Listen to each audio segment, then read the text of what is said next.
Aloha once more.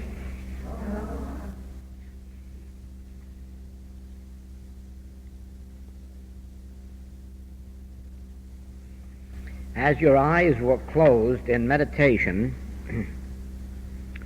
you were not aware of my physical presence. And yet, you felt the power of that meditation. Now, in that same way, please learn to meditate even if I'm 10,000 miles away,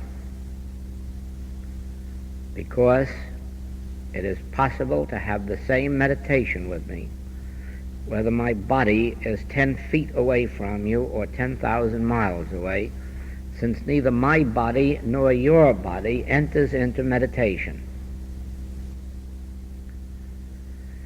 It is you, an invisible being, and it is I, an invisible being.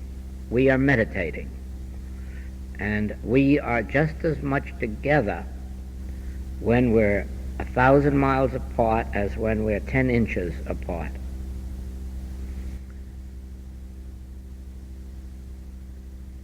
That makes it possible for you to realize that meditation is not a thing of body. Meditation is a thing of the soul. It's soul communion. And so we can unite in meditation any day, every day, as many times a day as you wish.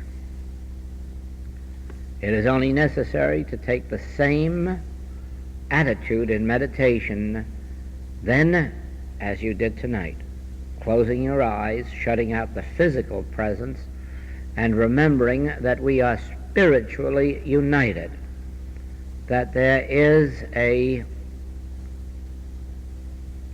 bond, an invisible spiritual bond which unites us. We are one in Christ. We are one in spiritual essence. We are one in our divine sonship. I in you, you in me, we in God. Now, meditation can be as simple as that. Just closing the eyes and remembering that we are united in our spiritual consciousness, just as we are united when we are sitting here together. And in the same way, then, you will quickly find it possible to unite with every student of the Infinite Way all over the globe, because at every hour of the day, some groups are meditating somewhere. And it is always possible to unite with them, as it is possible for us to unite here, or for you to unite when I am away. And as you have seen now, meditation is not dependent on physical bodies. Meditation is something that takes place as an activity of consciousness, as an activity of your soul. It is for this reason that the Master's message becomes clear to you when he says, I will never leave you nor forsake you. I will be with you until the end of the world. Now, he wasn't talking about his body. He was talking about his self. I will never leave you nor forsake you. I will be with you unto the end of the world. I was with you before Abraham was. Before Abraham was, I am with you. And so it is that at any time, whether we are in the present or whether we're in the future, we can always remember in our meditation, I will never leave thee nor forsake thee. And therefore we are united in that I in thee and thou in me. And so you will come to understand the entire message of the Master, which is based really on that very teaching, that it isn't a physical relationship that we have, it isn't a physical bond that exists between us, it is a spiritual one, and therefore it is not dependent on time or space. It has no relationship to past or present.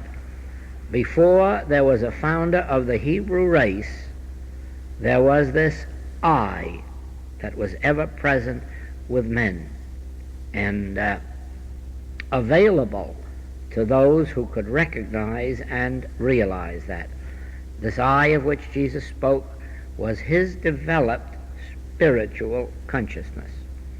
And so it would be if I were to say to you, I will never leave you nor forsake you wherever I am. At first, if you weren't this far along in understanding, you would think that that was a finite person who couldn't dare make that promise because someday he might pass on, and then that would be a lie. But you can see at this stage that it is the truth. Here or there, here or hereafter, now or future, I will never leave thee nor forsake thee. As I was with Abraham, Isaac, and Jacob, so I will be with you. And all you have to do is close your eyes as if you were in this room with us all together, and you will find that it is so.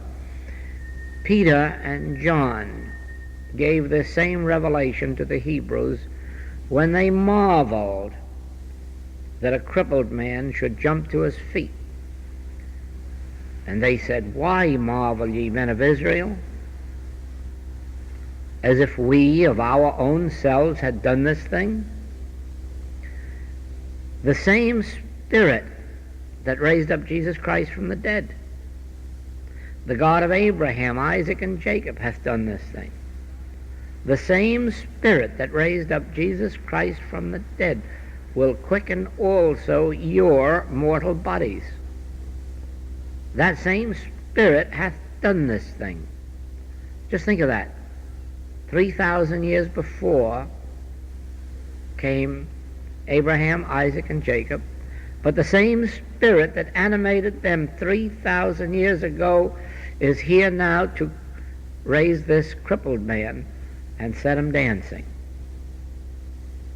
So do you not see that at any time of the day or night we can meditate with the same God of Abraham, Isaac, or Jacob? We can meditate and commune with the same Spirit that raised up Jesus Christ from the dead. Just think, the same Spirit that raised up Jesus Christ from the dead is in this room, is present with you, and goes out of this room with you, and goes before you as you leave this room to make the crooked places straight, and goes before you to prepare the many mansions for you. The same Spirit that raised up Jesus Christ from the dead. So at any moment of the day or night, we can sit down and meditate and commune with the same Spirit that 2,000 years ago raised up Jesus Christ from the dead, and 5,000 years ago animated the message of Abraham, Isaac, and Jacob, and carried them all across the Holy Lands, bringing to light the wisdom that has traveled down the century. There is only one Spirit, and so it is that the same Spirit that we call the Buddha nature is the same Spirit that we call the Christ nature. There is only one spiritual nature. Men call it by many names. The same Spirit that has animated any prophet, saint, sage, or seer 5,000 years ago, 6,000, 7,000 years ago, 2,000 years ago, 1,000 years ago, 100 years ago, the same Spirit that animated them is here to animate us.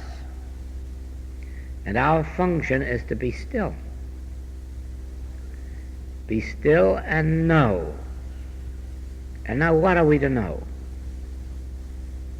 I will never leave you nor forsake you. I am God. I am the same Spirit that raised up Jesus Christ from the dead.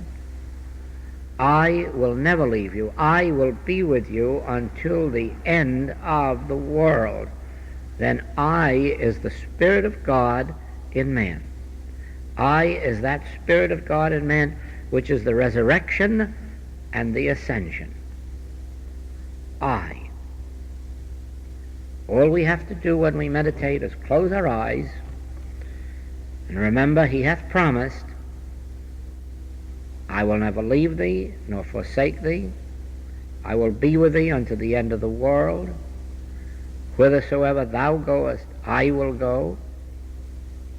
Since before Abraham was, I am with you. I will go before you to make the crooked places straight. I go to prepare a mansion for you. I in the midst of you am mighty. Be still and know that I am God. And then you be still in quietness and in confidence. Be still, and you will receive an inner assurance that this is true, that I literally, really am with you. The same I that was with Moses, was with Jesus, was with Elijah, was with John, was with Paul. The same Spirit that animated these men, that same Spirit animates us. Only we must be still and know that the promises that have been given through all ages are true. They haven't survived unto this time as lies, as false hopes, as vain imaginings. They have survived because it is literally true that whether it was Moses 1,500 or 2,000 years before the Master, who says, I am that I am, or whether 2,000 years later it's the Master who says, I am that I am, or whether it's 96 years later through the tongue of and mouth of John, I will never leave thee nor forsake thee, or whether it is still in that later period with Paul when he says, I live, yet not I, Christ liveth in me. I can do all things through Christ, which strengtheneth me.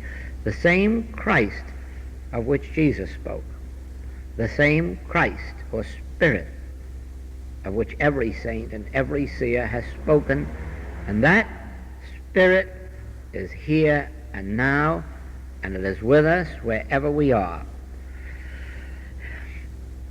But just as electricity must be contacted and hooked up, so must we hook ourselves up through our consciousness, through our conscious awareness to this truth of being.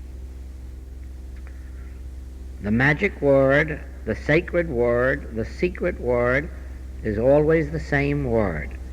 I will never leave thee nor forsake thee. I, the Spirit of God, will be with thee forever. I will be your meat and your wine and your water.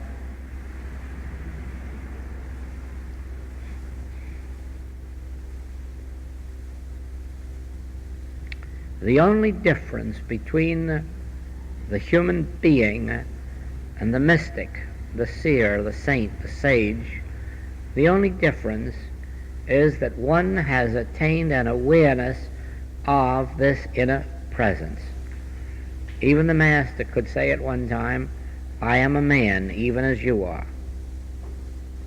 And John, in speaking of Jesus, referred to him as this Jesus, the son of Joseph. So there was only a man as we are, but with the one difference that that man attained a or the supreme illumination or realization of a presence ever with him which he called the Father within me. That is why he could say, I can of my own self do nothing, because he was a man as we are. But the Father within me, that which I have realized, that divine presence which I am, or which is called I am, that spiritual selfhood, that spirit within me, it doeth the works. If I speak of myself, I speak a lie. I bear witness to a lie. My doctrine is not mine, but his that sent me.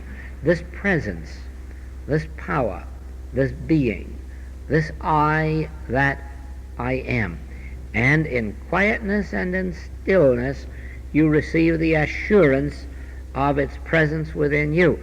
And that is the only difference between a mortal who must die and the Son of God who is immortal and eternal and liveth forever. That is the only difference between a human being breaking his back or his head to get along in life, or the spiritual being who can say, ah yes, the Spirit of God is with me on my travels or in my labors or in the fields. I can do nothing of myself, but by the grace of this withinness I can do all things. That's the only difference between the human being that we were born and the spiritual being that we are all seeking to become. We are it, but we have not achieved the realization of it. And when we do achieve the realization of it, or in proportion as we achieve the realization,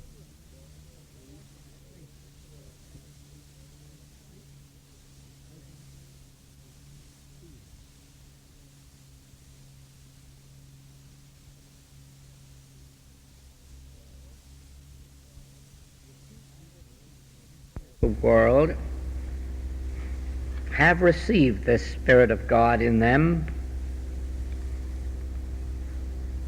through some act of grace beyond their own knowledge, seeking, or ability.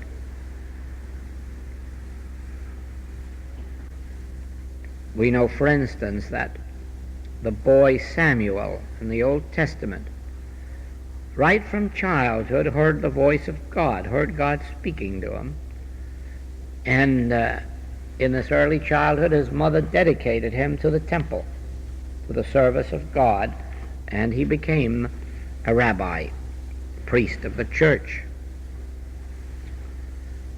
We are all waiting eagerly for the completion of these translations of the Jordan manuscripts, Dead Sea Scrolls.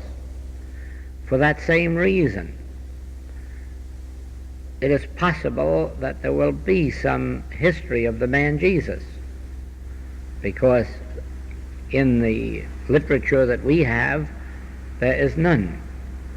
It speaks of him only at 12 years of age when he enters the temple, and then we lose him until he is 30, and he starts out a full-fledged rabbi. But that can't be. That can't be. At some point along the way, there must have been an anointing. There must have been a dedication or an ordination. At some point there must have been spiritual illumination. We know nothing of that. We have no record of it. We have only a record of him as a boy, and then a record of him as being in the ministry as a rabbi, preaching in the synagogues, and then finally being crucified. But actually, how he came to his illumination is guessed at, but not known. And some of the literature, which is supposedly based on ancient manuscripts, tells us that before he was 12 years old, he was already so one with God, so much in the realization of his true Christhood, that he was accepted by this order of rabbis and taught from those early days before he was 12 until he was ordained at 30 for the ministry. Be interesting to learn about that, to know how it happened, why, if those documents are still available, because it is literally, only in different degree, it is literally the experience of each one of us. We are human beings up to a certain point, like as other men, having the same desires and tastes and appetites and illusions and hypnotisms and mesmerisms and all the rest of this. And then at a certain point, there is a transformation of consciousness, and all of a sudden we are aware that we're not alone. There is a He that is within me that is greater than any circumstance or condition in the world. There is a He that performeth that which is given me to do. There is a He which perfecteth that which concerneth me. Always there is this He. Now, those who do not receive it, as Jesus must have, as Samuel did, may receive it as Moses did, through struggle. When you think of Moses running away from a crime and hiding himself as a shepherd for 21 years,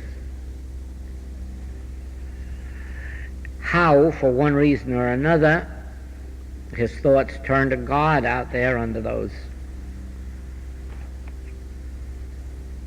semi-tropical skies, how the mystery of life must have coursed in his veins, until after 21 years of aloneness,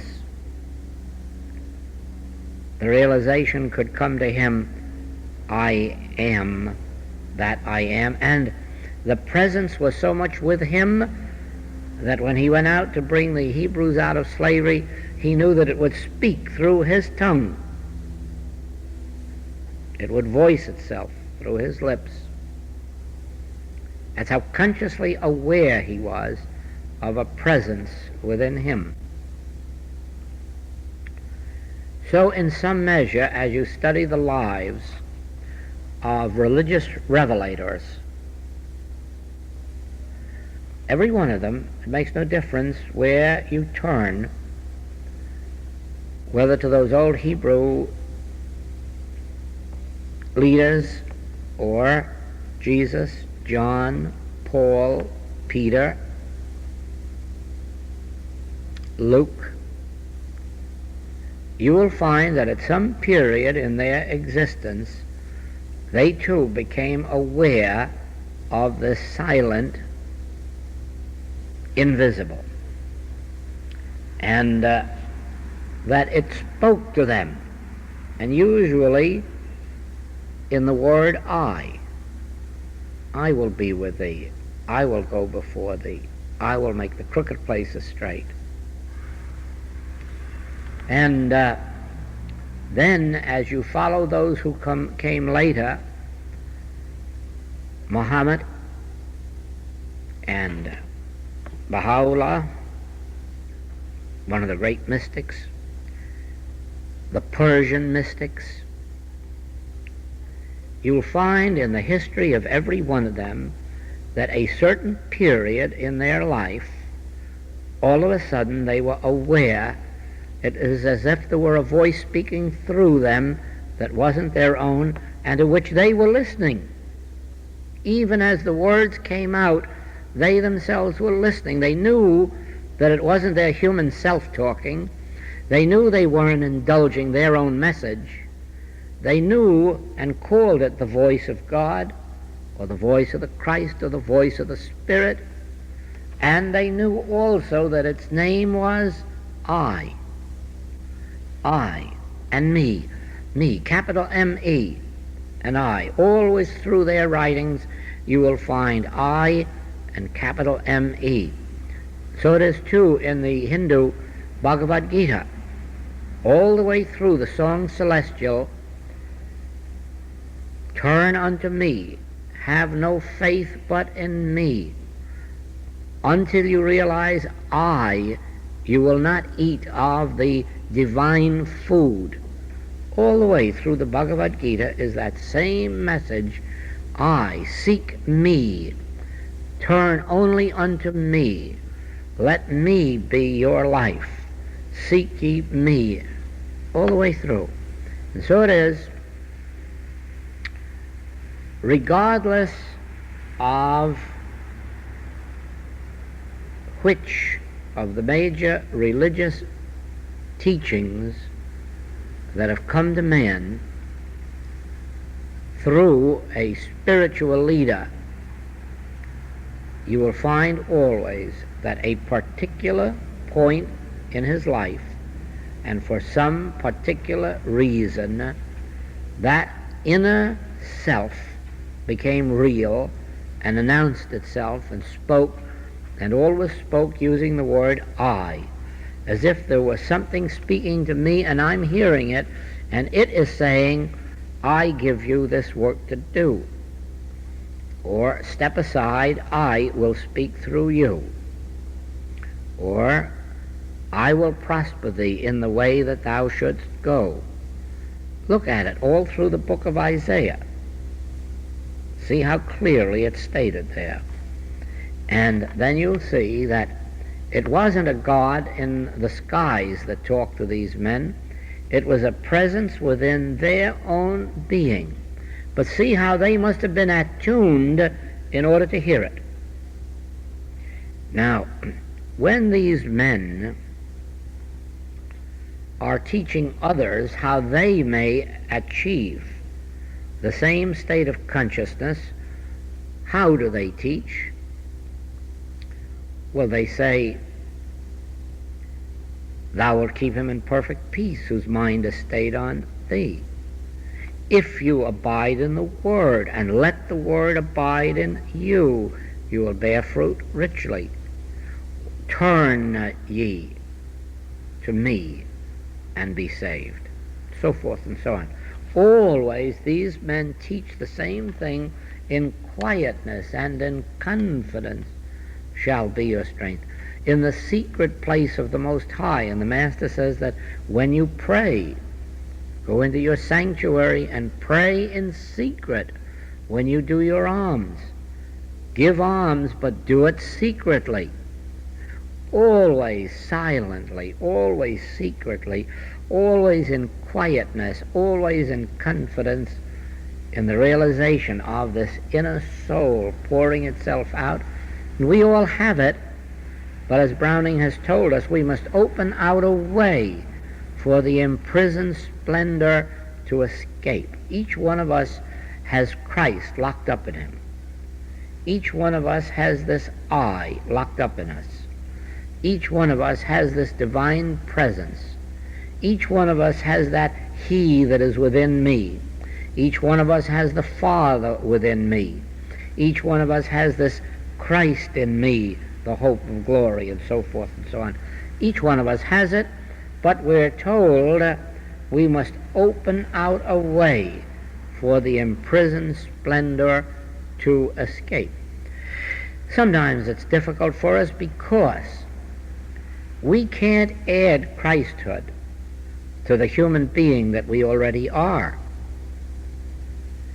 In proportion as we die to what we have been as humans, do we bring alive the Christ in us. There must be a dying daily of some of those old qualities that constituted our humanhood before we can achieve our Christhood. You can't add Christ to the human being still concerned solely, completely with his own personal demonstration. You can't add spiritual power to selfish desires because they no more mix than oil and water. In some measure, we have to be abandoning our fears, our doubts, our hesitancies. We have to be abandoning some of our personal will, personal wishes, personal desires, and at the same time giving sufficient time to our meditations. Then do we achieve both the incoming of the Christ and the outgoing of those traits of purely selfish humanhood. And when it's all over, what do we find? We are the same people, only with different thoughts inside. We are the same people, only now with an inner assurance, an inner confidence, an inner conviction, and outwardly some measure of demonstration. The world outside hasn't changed. Our attitude toward the world has changed. Our mode of living has changed. Just think what happens to an individual who all of a sudden discovers, I'm not alone. There is a he within me, or an it. Think of the transformation that takes place in that second when you say, oh, well, now I don't have to take thought whether what I shall eat or what I shall drink or wherewithal I shall be clothed. Or now I don't have to take thought with whether I shall go here, there, or the other place, or when. Now the he is a realized being, activity within. And then there's always, as we get pulled out of our spiritual nature, there's always a returning to it in meditation, a waiting, a patience,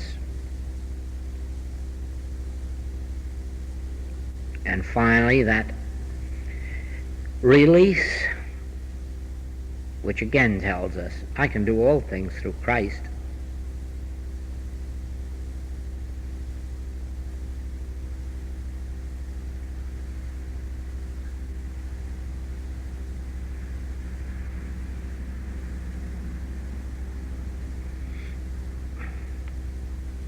In those earlier days, they had far less of spiritual and mystical literature than we have today. And not only they had less of it, but there were fewer copies, because each one had to be hand written. And there were only a very few people who knew enough of writing, printing, to turn out these manuscripts. And then only those with great education could understand them, because as we go back to those manuscripts, we find what for us would be a very sad condition. They used no vowels and they used no punctuation. And each scholar had to add his own vowels to suit himself and put in his own punctuation and his own paragraphing and his own sentence endings. None of that is in the old ancient manuscripts. They just wrote their letters, and then you came along and decided where the sentence ended, and then you decided which vowels belonged where and how to punctuate. See that? They had difficulties. We have it handed to us on a silver platter for 10 cents, 25 cents, 35 cents. It's easy, really. But it is our absorption or our devotion in the spiritual literature which aids us to find our inner peace and quiet in meditation. And then when we find it, then we find we need no outer aid later. We can at any moment retire within. It doesn't always follow that you find this inner peace in the first minute of meditation. You may come to a place sometime where almost at will and within a minute or two it will come. But don't be surprised if you also find that there are times when you may have to keep at it for 5 or 10 minutes and come back for 5 or 10 and another 5 or 10 for several hours before you really get back into it, because there are apt to be disturbing elements in thought, not your thought or mine, they're world thoughts which come in, which throw us off the center of our being. And then it may take a while before we get back into that center. But the point is that we have something that is more tangible than our loaf of bread. And that something tangible is the Spirit of God that raised up Jesus Christ 2,000 years ago from the dead. The same Spirit that was in Abraham, Isaac, and Jacob. The same Spirit that went before Moses to release the Hebrews. The same Spirit that brought manna from the sky, opened the Red Sea. The same Spirit that multiplied loaves and fishes out in the wilderness with the Master. The same Spirit that healed the sick and raised the dead through the Master. That same Spirit is here, closer to you than breathing and nearer than hands and feet. It rests with us to recognize this truth and to accept the promise, I will never leave thee nor forsake thee. I am closer to thee than breathing, nearer than hands and feet. I in the midst of thee am mighty. And then to be willing to sit patiently. I know that that promise will be fulfilled in me. I know that that promise was for all time, not merely for 2,000 years ago. It was before Abraham, and it will be to the end of the world. I is within me, the same Spirit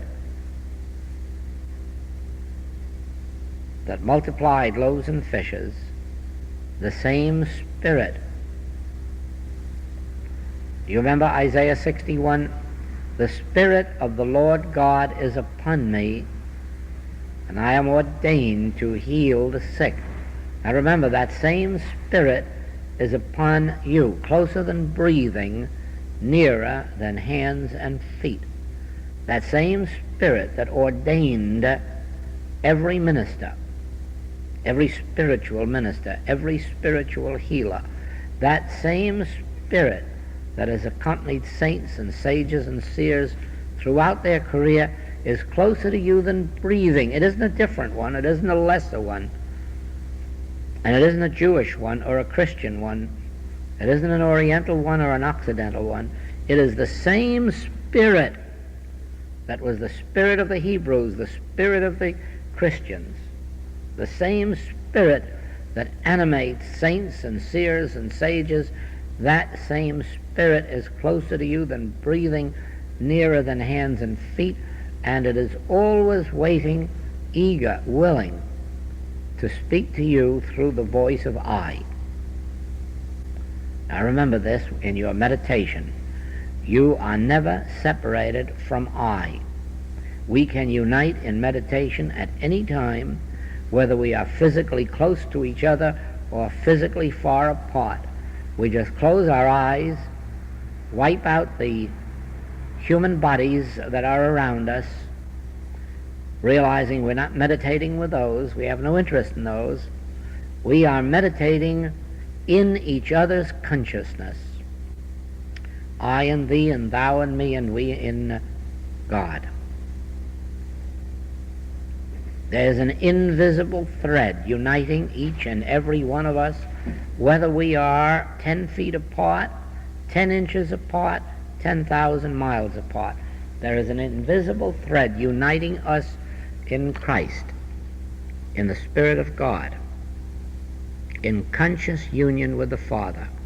Where two or more are gathered together in my name, there is that same I again in the midst of you.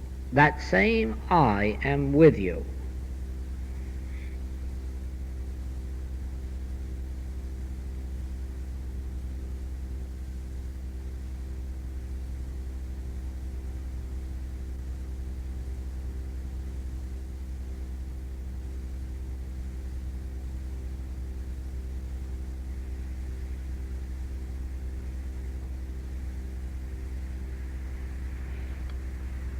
Would you turn it off for a minute? It spoke very quickly this way and said, remember, I am not in your experience to destroy error. I am not in your experience to remove sin, disease, or death. I am here to give you the assurance that there is no other power than this I in the midst of you. This is the only power there is. I am. I am the only power there is, so you need not fear that which is outside. You need not fear that which is inside. You need not fear, for there is no power but the power which I am. I am all power. I am the only power. There are no powers against which I contend. There are no powers for me to subdue. I am that I am is the only power. Fear not. They have only the arm of flesh, nothingness. I alone is power. I in the midst of thee, I in thee, and thou in me, one power. Beside me there are no other powers.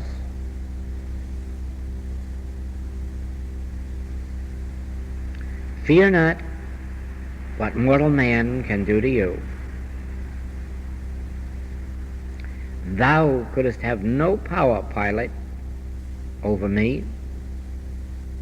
There is but one power. I shall not fear what mortal circumstances or conditions can do to me, for within me is the only power. I in the midst of me is the only power. The remembrance of this is salvation. You need not fight. Just remember this presence within you. You need not fight. The battle is not yours. Stand ye still and see the salvation of the Lord. And it doesn't say the Lord will fight. It says see the salvation of the Lord. See how error dissipates itself in the presence of the realization of one power. One power, not one warring against another, not one overcoming or destroying another. I am the only power. Fear not what mortal man can do to thee. Fear not what mortal appearances can do to thee. Stand ye still. Am I not more than these? Am I not more than these? I who will never leave you nor forsake you. I who go before you to make the crooked places straight. Am I not more than all these appearances? Thou shalt have no other gods. Just a supreme faith in I, the presence of God in you. For I will never leave thee.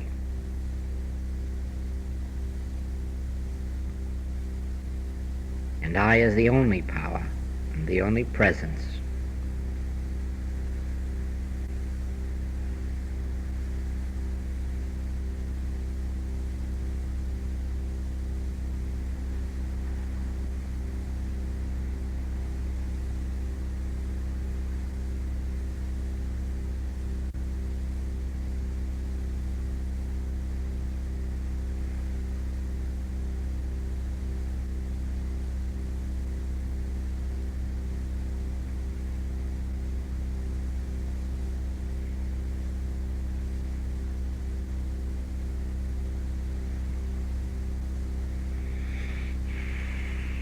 Would you cut it off, please? When you are meditating, never feel that you are alone. If it is necessary, bring yourself back in thought to this room this evening, and let this scene relive itself in you, so that you have the actual feeling that you are uniting with all of us in meditation. As you close your eyes this moment, you do not know who is sitting next to you or across from you, because you have wiped out their physical presence, and yet you know that you are meditating, spiritually uniting in God, spiritually united in the consciousness of God's presence. You can do this at any time that you wish, for you will never be alone. You will always be in spiritual consciousness, and you will always be in the companionship of those who are on the spiritual path, for they all have the same name. I is their name. And you will always be united in this consciousness. Never feel that you're alone because you don't see any other person's body around you. Their body has nothing to do with your loneliness or lonesomeness or aloneness. Nothing. It is when you are in their consciousness and they are in yours that you are tabernacling with God, with the Christhood, with united consciousness, oneness, completeness, perfection. I will never leave thee, so you'll never be alone. The kingdom of God is within you, and God is forever in his kingdom. I is ever present within you, even though it goes before you to make the crooked places straight. I in thee, and thou in me, and we in God. Never again feel alone.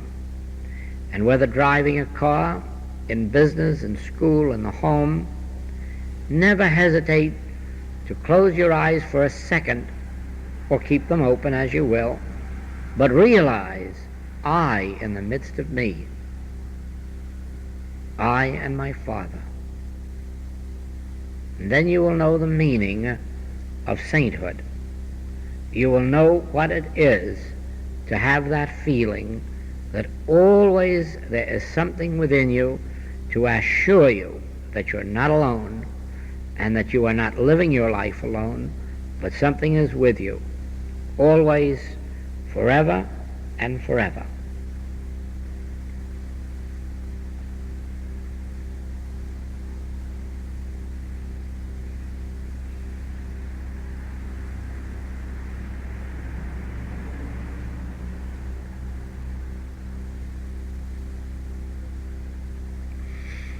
Thank you.